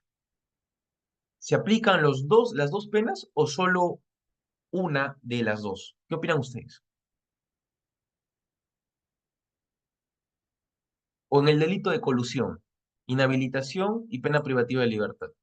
La doctora Vilmanía dice dos. Perfecto. Dos delitos. Si un delito tuviese dos consecuencias jurídicas que deben imponerse necesariamente, no hay ningún problema. Se va a aplicar la pena del delito que tiene, bueno, la pena más grave de uno de los delitos, pero también se va a aplicar conjuntamente la otra que necesariamente se tiene. Por más que esa pena conjunta, que por ejemplo es la inhabilitación, por más que eso no esté en el delito principal, ojo, se puede hacer. El juez puede decir, voy a aplicar el delito, pena privativa de libertad que tiene 20 años como máximo, pero otro delito que es menos grave tiene también una inhabilitación, yo lo voy a inhabilitar también. Puede hacer eso también, Puede hacer eso. O sea, así de discrecional también se le permite al juez hacer eso. Bien, entonces, ya vamos terminando. Vamos a hablar de los supuestos de la unidad de delito, ¿no? Por más, ojo, doctores y doctoras, por más que existan varios hechos, por más que existan varios hechos y por más que existan varios delitos, al momento de sumar toda la pena se va a considerar la existencia de uno solo. Ojo, hay varios hechos y varios delitos, pero al final de todo el análisis se considera que solo hay un delito por la pena más grave. Yo critico un poco esto porque si, como ya les expliqué hace un momento, si existe una imposición conjunta, o sea, si existe, por ejemplo, una inhabilitación, ya no se consideraría netamente como un solo delito, porque esa consecuencia jurídica no le pertenecería netamente al delito más grave, podría ser tranquilamente otro delito. Pero bueno, en principio, digamos que después de pasar todo este proceso penal, se considera solo la existencia de un delito. Nada más. Ahora, estos supuestos de unidad de delito, creo que vamos a tocar los más necesarios, ¿no? Por ejemplo, los delitos permanentes. En el delito permanente, que lo vamos a tocar acá, existe un resultado lesivo, pero este resultado lesivo es consecuencia, ojo, del mantenimiento que ha tenido el sujeto activo del delito en el tiempo. Lo vamos a tocar en breve. Miren, primero hablemos de la realización típica iterativa. Interactiva ni interactiva es iterativa. La realización típica iterativa se da cuando existen varias realizaciones del tipo penal, pero se considera una sola, ¿no? Por ejemplo, em, una persona desvía créditos en diferentes momentos. Otro ejemplo, ya, miren, es un ejemplo muy parecido al delito continuado, muy parecido al delito continuado. Un alcalde, cada mes, cada mes que la municipalidad hacen las cuentas de las tasas y las contribuciones que tiene cada mes, ¿no? Aprovecha cada mes de sacarse 2.000 solcitos. Y digo solcitos porque para la municipalidad eso pues no es un sencillo, ¿no? Se saca 2.000 soles, 2.000 soles, 2.000 soles, 2.000 soles. Va sacando peculado, mes uno peculado, mes dos peculado, mes tres peculado. ¿Cuántos delitos hay ahí?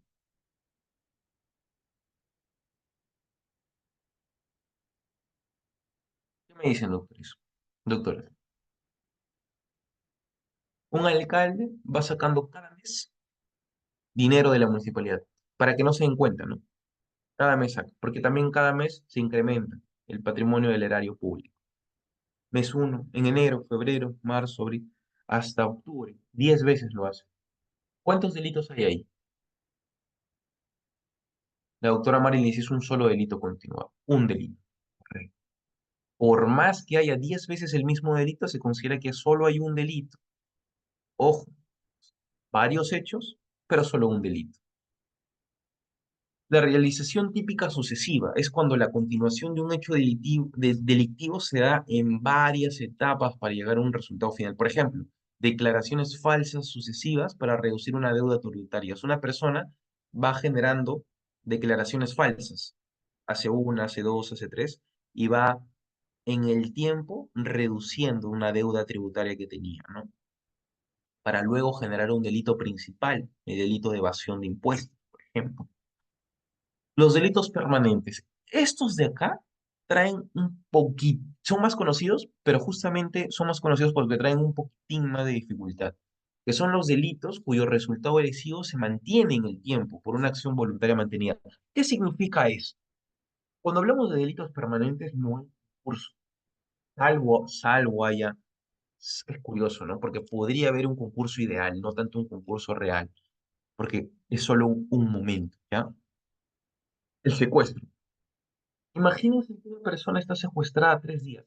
¿Saben qué ha pasado hace poco con una dueña de un gimnasio, ¿no?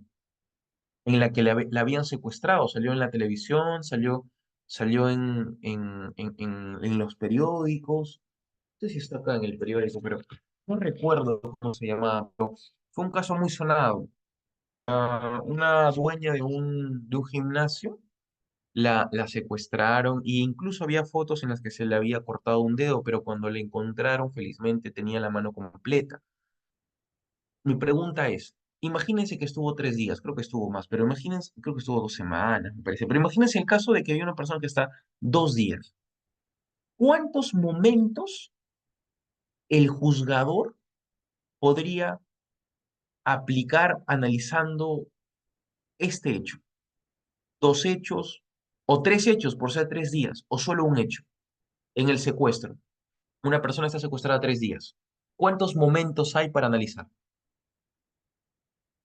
Un solo hecho, nos dice la doctora Vilmaría. Muy bien, un solo hecho. ¿Por qué? Porque en el delito permanente existe solo un hecho, pero también solo un delito. Pero este delito se extiende en el tiempo por la propia naturaleza. Priva de la libertad una persona sin su consentimiento y la priva de la libertad durante un tiempo eh, sin interferencias, ¿no? Bueno, ya estamos, creo que me parece que esta es una de las últimas. Ya. Los supuestos de la unidad de delito legal, ya. Ya hemos hablado del delito, de los delitos continuados, ¿no? Ahora vamos a hablar del delito masa también, que está en el mismo artículo, ¿ah? De nuevo recordamos. Ojo, esto son supuestos de unidad, o sea, aquí no es que haya concurso, no, aquí no hay concurso. Aquí se entiende que solo un delito, por más que haya varios hechos, es una suerte de algo especial, ¿no? En el delito continuado hay varias infracciones, pero son la misma, varios delitos, el mismo delito, varias veces el mismo delito, en varios momentos distintos. Y ustedes, por ejemplo, el alcalde que va sacando cada mes dinero, van a tener que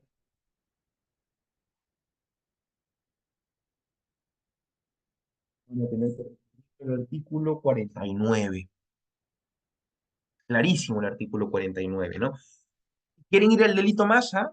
¿Por qué? Porque existe una situación similar, pero ya no se lesiona a una persona o a una institución, sino se lesiona a varias personas. Tienen que recurrir a qué delito, o curiosamente, al mismo artículo, artículo 49.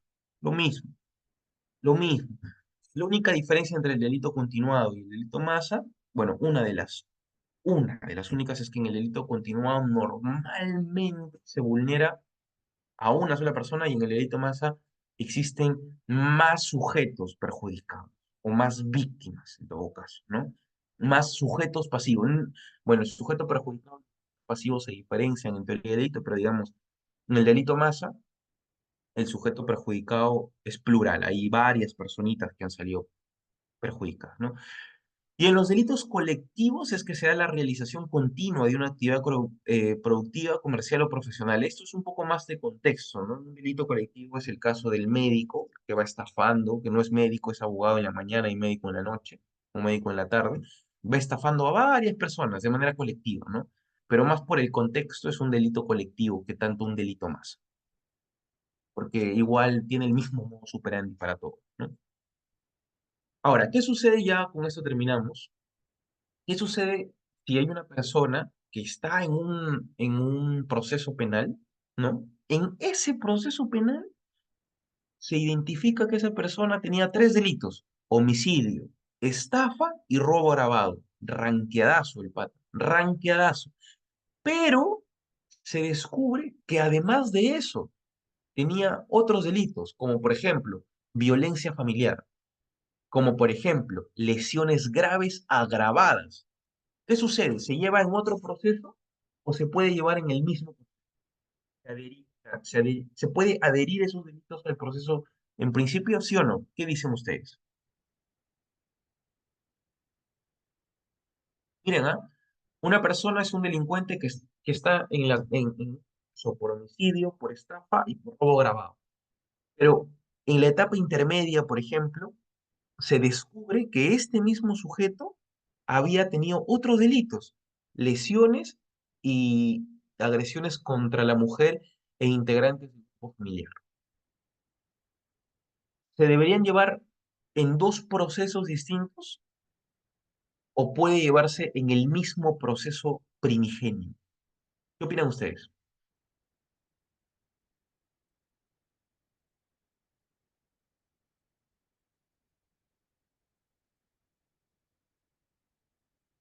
Para ver los casos, vamos.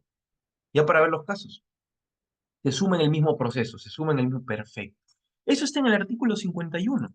Si pasara eso, doctores y doctoras, la pena que se debería aplicar para el homicidio Bueno, para el asesinato, para el robo agravado y para el estafa, no pasa nada.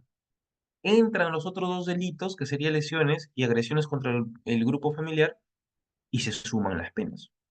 Igualito, se suman las penas. Y ya no habría ningún problema. ¿Por qué? Porque habría un proceso por acumulación de penas. Y terminamos. Terminamos. Ahora, quiero darles tres casitos después de todo lo que hemos analizado, a ver qué me dicen ustedes. A ver, doctores y doctoras, ya para terminar.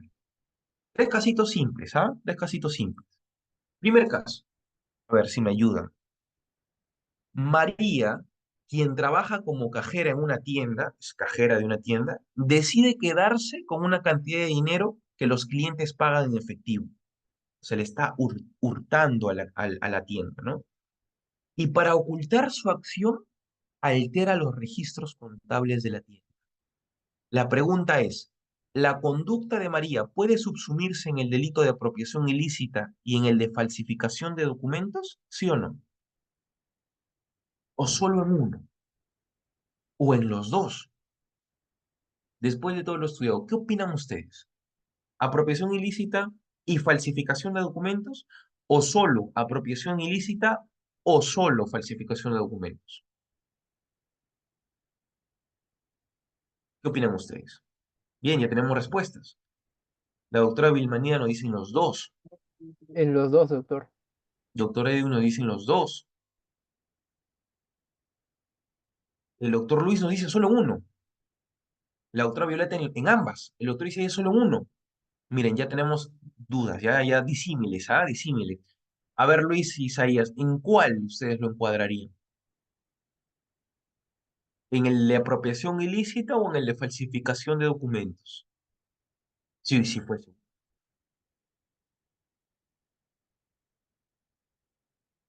Apropiación, no dice el doctor Luis. Ahora, mi siguiente pregunta, doctores, doctoras, miren, mira cómo tenemos disímiles. Mira, mi siguiente pregunta es, mi siguiente pregunta es, ¿qué concurso sería? ¿Concurso aparente de normas? ¿Concurso real de delitos? ¿O concurso ideal de delitos? ¿Qué dicen ustedes? ¿Concurso aparente? ¿Concurso ideal o concurso real?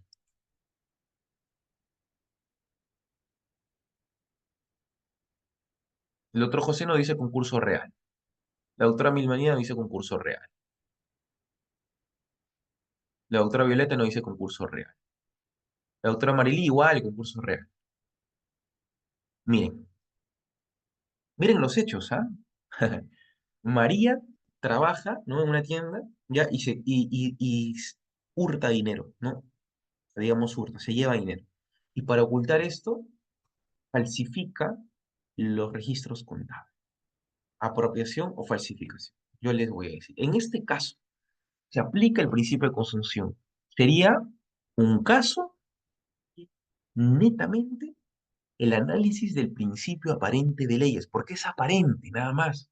Aparentemente las dos se aplicarían, pero María, al alterar los registros contables, ¿ya? Utiliza esta alteración como medio para apropiarse ilícitamente del delito. Entonces, el delito de apropiación ilícita estaría englobando el de falsificación de documentos. Ojo, ¿ah? Ojo. Por eso esa falsificación de documentos se considera que como absorbida, como englobada en el delito de apropiación ilícita. Claro, nosotros podríamos decir, doctores y doctoras, si fuésemos fiscales, los dos, pero si viene un abogado que es un poco avispado, va a ver eso y les va a decir, momentito, señor fiscal, momentito. Si estuviese en etapa de investigación preparatoria o en etapa intermedia, deducen al toque una EIA, excepción de improcedencia de acción, y se baja un delito. ¿Por qué? Porque un delito, delito de- ¿qué sucede si un sujeto A viola a una sujeto, a una o a un sujeto B? ¿Ese delito de violación también implicaría un delito de lesiones o solo un delito de violación? ¿Qué opinan ustedes?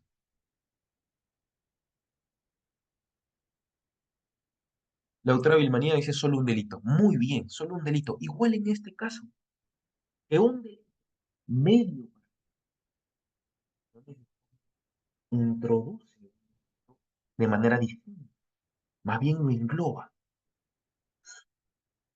Ahora nos dice, pero no estamos en los supuestos de delito de robo agravado. Claro, imagínense que, no entendí muy bien, doctor Merino, pero imagínense que hay un delito, ¿ya? De robo agravado. Un sujeto A roba a un sujeto B con su pistola. Tenencia de armas, por ejemplo. Mira, qué interesante. Es una muy interesante caso. ¿Cuántos delitos habría ahí? ¿Uno o dos? Robo agravado, tenencia de armas. La doctora Marilyn nos dice uno. El doctor José nos dice, la doctora Marilyn nos dice dos, el doctor José nos dice uno. Es un caso muy, muy interesante. El doctor Luis nos dice uno. Uno. Muy bien. Yo considero, ojo, yo personalmente, yo quizá es en mi mente de abogado particular. Claro, yo no, felizmente yo escojo los casos que defiendo, no defendería en ningún punto o sea, difícilmente, no lo haría, pero si una persona, o sea, salvo lo haga en legítima defensa y crean que es no. Pero miren, esta persona que ha robado, se le podría aplicar sí o no el de tenencia ilegal de armas, es el delito, ¿no? Yo creo que solo sería robo agravado. ¿Por qué? Porque el de tenencia ilegal de armas implica también un medio para el robo agravado. Ahora, si imagínense otro caso más, José, le agrego uno más, muere la persona, muere la persona. ¿Podría ser el delito de robo agravado y también de homicidio calificado? ¿Sí o no? Correcto, subsecuente de muerte. Sigue siendo un delito. Ojo, el hecho de que sea solo un delito no quiere decir que haya impunidad. ¿Cuál sería la pena? Me parece, si mal no me equivoco, José, creo que eso está en el artículo 188, cadena perpetua, ¿no? Si me corrigen. Creo que es cadena perpetua, ¿no? No, 189. 189, muy bien. Si la persona muere, y pues, cadena perpetua. Sí, sí, sí, claro que sí. Bien, depende cómo lo analicemos. Ahora, lo que me dijo el doctor Edwin, lo que me dijo la doctora Vilmanía, lo que me dijeron el doctor Luis, la doctora Marily, no hay ningún problema. O sea, no es que esté mal su respuesta. Es una forma de analizar. No es que porque, pero obviamente si viene un avisado, como le dije, podría tranquilamente deducir una excepción de improcedencia de acción. Ya, y el último más porque ya no quiero cansarlo más, ¿no? A ver, muy parecido a lo que nos dijo el doctor Luis, muy parecido. Juan, en un intento de robar una casa, rompe una ventana para entrar dentro de la casa. No, para entrar. Y dentro de la casa se encuentra con el dueño, a quien golpea y le causa lesiones graves. ¿Cuántos, bueno, acá debe decir delitos? ¿Cuántos delitos comete Juan? O comete dos, Juan comete dos delitos, robo y lesiones graves, o solo uno. ¿Qué me dicen, doctores y doctoras? Mira, Juan entra a una casa, luego de entrar a la casa rompiendo la ventana, ve al dueño y lo golpea. Le golpea tan fuerte que le causa lesiones graves, ¿no? Más de 20 días de asistencia médica facultativa, por ejemplo. ¿Cuántos Eh, delitos cometería? Uno, doctor, más que todo lesiones graves, más allá del robo. Estaría Tú desplazando al robo. dices que las lesiones graves desplazarían al robo, ¿no? Acá Isaías nos dice dos delitos. Es una forma de interpretarlo, claro que sí. Mi siguiente pregunta es, entonces, por ejemplo, Edwin, ¿qué concurso sería para ti? ¿Ideal o medial? Perdón, ¿ideal o real? Para mí, yo Depende lo en cuántos momentos pondría, lo impliques, ¿no es cierto? ideal es cuando se cometen dos, doctor. Entonces sería el otro real. ¿Tú crees que sea real? Ya. Sí. Pero miren, uno de los análisis, está muy bien, ¿ah? Su análisis no es que esté incorrecto, uno de los análisis es que aquí habría un concurso ideal. ¿Por qué? Porque habría un solo momento, digamos, el momento en que otros dirían, no, no, no, hay dos momentos, no puede otro. Tranquilamente, ¿por qué? El primer momento es en el que ingresa y otro momento en el que golpea. Puede ser, puede ser, ¿no? Pero, digamos, miren, ¿ah? Acá podría también aplicarse el concurso ideal de delitos, ¿ya? Porque una sola acción, que es el robo y las lesiones, podrían entrar dentro de un propio momento. Y no es que se aplique uno o lo otro. Los dos se tienen que aplicar, pero en un solo momento. Ahora, otros podrían decir, acá no es exasperación, es asperación. Otros podrían decir, no, y hay dos momentos. El momento en el que ingresa a robar y el momento en el que lesiona. Puede ser.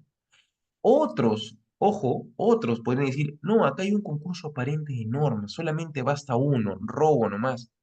¿Cómo? Claro, porque el robo requiere violencia o amenaza y acá el tipo del dueño lo han golpeado. Uno subsume al otro. Miren, curiosamente, tres formas de analizar con tres argumentaciones distintas. ¿Sí o no? ¿O me equivoco? ¿No? Los tres puede ser. Yo personalmente creo que es un concurso de delitos, como bien nos dijo el doctor Edwin, ¿no? Los dos se aplican, pero la pena va a ser diferente. Y ya, para terminar, Luis en diferentes momentos comete tres delitos. Momento uno, roba un banco. Momento dos, comete un homicidio en otro contexto. Y momento tres, realiza actos de lavado de dinero Voy a con cubrir el madera. botín obtenido del robo. ¿Existe algún concurso, sí o no? ¿Cuáles? Vamos a subirlo para darle la respuesta. Tres delitos en tres momentos diferentes. ¿Qué concurso es, doctor y doctora? Si me responden esto, me voy feliz, muy contento. Me voy contento porque creo que se entendió la clase. Muy bien, la doctora Vilmanina nos dice concurso real, la doctora Marilí concurso real, el doctor Julio Pareón nos dice concurso real. Muy bien, concurso real. ¿Por qué? Porque hay varios momentos que configuran varios delitos. Y aquí está, varios momentos, varios delitos. Muy bien, doctores y doctoras, muchísimas gracias. Mi nombre, como ya saben, es Enrique Pimentel, soy abogado con especialidad en prevención y control de la corrupción por la Nunca soy Pontificia víctima de Universidad eso. Católica del Perú. Este es mi correo, si desean en algún momento escribirme, tienen alguna duda, encantadísimo de poder responderlas. Ha sido para mí un honor, un gustazo poder haber dictado esta clase y más que dictar la clase, creo que ha sido un gran conversatorio con ustedes. Estoy de nuevo muy agradecido por su participación. No me he sentido solo, todo lo contrario, me he sentido acompañado y atento. Muchísimas gracias, gracias Marcela. No, gracias a ustedes, gracias a ustedes. Entonces yo le dejo la posta a Edwin, no sin antes, les voy a pasar el PPT, ya es un PPT que me forcé en hacerlo, les voy a pasar por el chat, ¿les parece? Les voy a pasar por el chat, a ver, Sí, pero el chat también se puede pasar, doctor. ok. Por favor, ténganlo para lo que ustedes quieran, es un chat único, pónganlo a Turnitin si quieren, no va a tener copia ni nada. Lo hice todo el día, todo el día, todo el día. Dejé de ir a hacer algunas cosas netamente para dedicarme a ustedes el día de hoy. Así que con mucho gusto y con mucho cariño y para próximo. Ya les he pasado. Ya les he Sí, pasado. doctor. Entonces, Sí, acá lo acabo bueno, de ver. Muchas gracias. gracias, muy bien, doctor, por la disertación del día de hoy. Agradecerle, estuvo muy entendible la clase.